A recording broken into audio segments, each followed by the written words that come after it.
This is a Class 1 beautiful bikeway in San Diego along the San Diego River.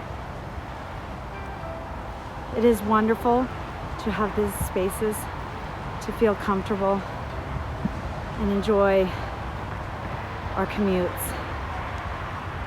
These types of paths highlight the joys and the beauty of riding in San Diego.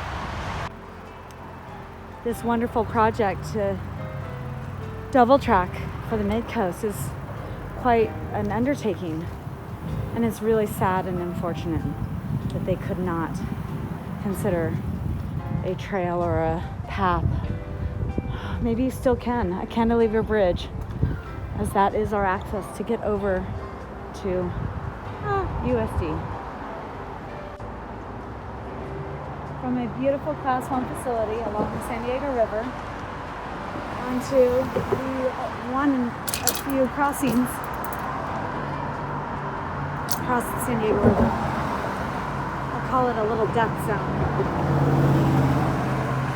Gotta merge with these guys.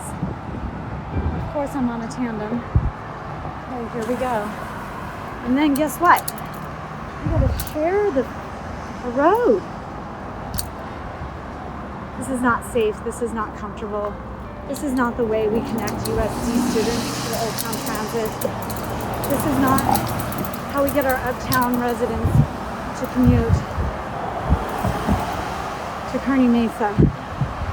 This is not how I should have to ride to go pick up my mom in Escondido.